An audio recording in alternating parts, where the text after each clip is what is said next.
Yeah, this is one of the special exhibits that we have set up. This is our Masters at Work exhibit. We just had a wood turning competition where we featured these 5 clubs: the Texoma Wood Turners, River Valley, Central Oklahoma Wood Turners, our local wood turning group, the Southeast Oklahoma Wood Turners, and the Arklatex.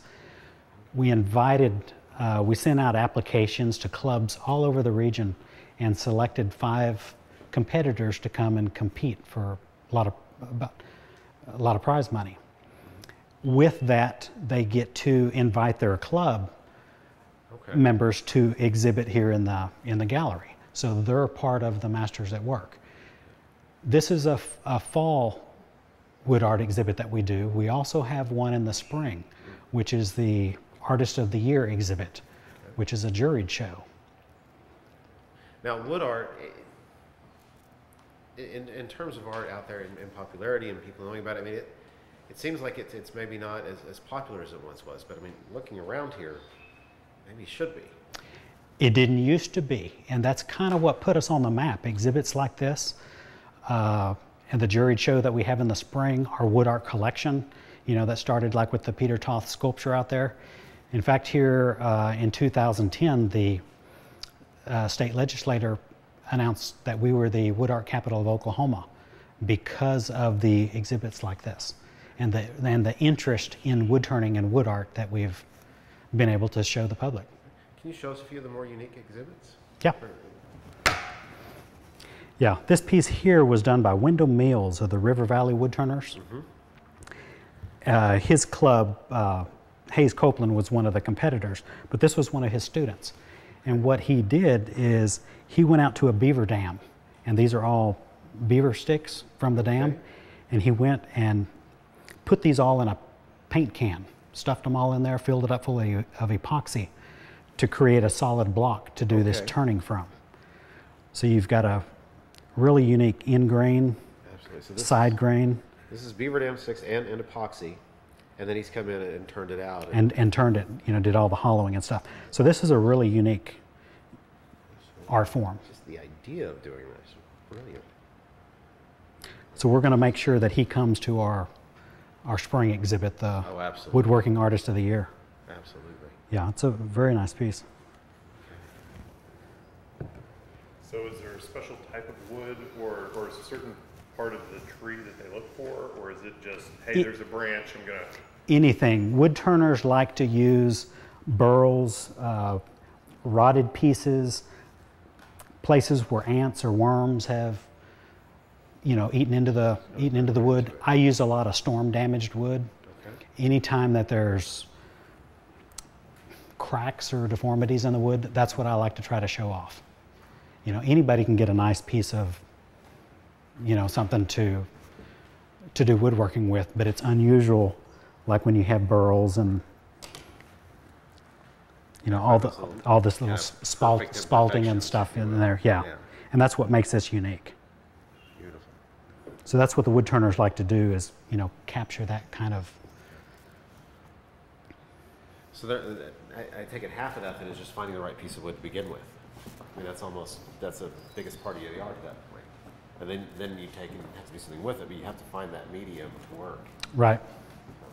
How long will you spend sorting, looking, trying to find a good piece of wood to work with? In this part of the state, I mean, wood is everywhere. I mean, and just about every species that we have is usable. I mean, I like to use the pecans, the hickories, the burls. I mean, even sweet gum, you know, even your softer trees get spalting in there and makes beautiful stuff. So do you, with a vision of what you want, looking for wood to match that, or do you go find wood and try to see what you can make with it? I find the wood first. A lot of times wood will sit in my shop for a year or two before I decide, you know, what's going to come out of it.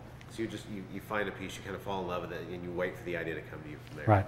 Right. Very good. And then once it gets on the lathe, you never know. I mean, it still kind of evolves. Right. Okay. What else have we got here? Let's see some. These are the winning pieces from the competition that we had. Of course, this is a segmented piece that was done by Hayes Copeland of the River Valley Wood Turners, which during the competition on Friday, they had Friday was the turner's choice. They had 8 hours to complete a project. Okay. They started at 9 o'clock and ended at 5. So even a glued up segmented piece like this had to be started at 9 o'clock. So he actually had when he glued this piece up, he had a contraption to hold this together while he turned the inside. Oh, wow. Yeah, which is real unusual because a lot of these segmented pieces take days. Oh, yeah. This one was 8 hours, you know, so he took first place. Oh, absolutely. I guess this is a good example of wood that you're working with those, kind of those odd edges and so on, right? Is that a Right. found edge, I assume? Yeah, this is be considered a natural edge turning.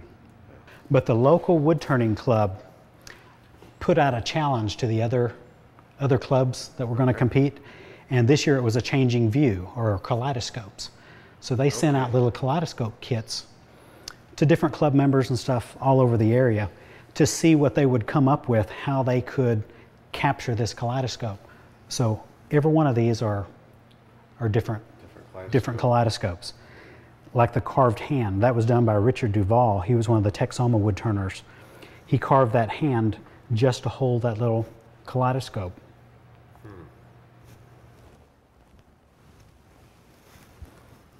Yeah, this is one that was done by Richard Duvall.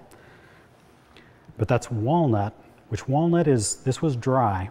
It was pretty brittle, but he turns it down to a 1/16 of an inch and then did this pierced carving in it with dental tools. Okay. So, I mean, you can see the kaleidoscope through there, but I mean, it's almost like a Fabergé egg. Yeah. I'm glad you're holding that, not me. Yeah, and this is a permanent wood art exhibit that we have, the Econata Gallery. There's about 600 pieces in this collection, you know, that we rotate out. Right. But I mean, it's a permanent space where we can showcase these different wood turnings and sculptures and things. And I take it this is more to the art form, not necessarily wood from the area. Some of this I assume would be wood from the area, but not necessarily all of it. Correct. The collector was Quintus Heron, and he was a longtime chairman of our board here at the Heritage Center, and he collected pieces that he liked. Okay. So In fact, this piece here, this black walnut piece, he sent me out to an art gallery in Taos. I hadn't been working here at the Heritage Center for just a few months.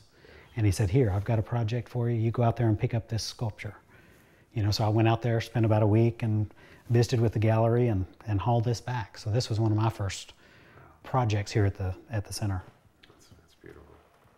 So he just collected things that he Yeah, loved. And it ended up being some pretty big name pieces.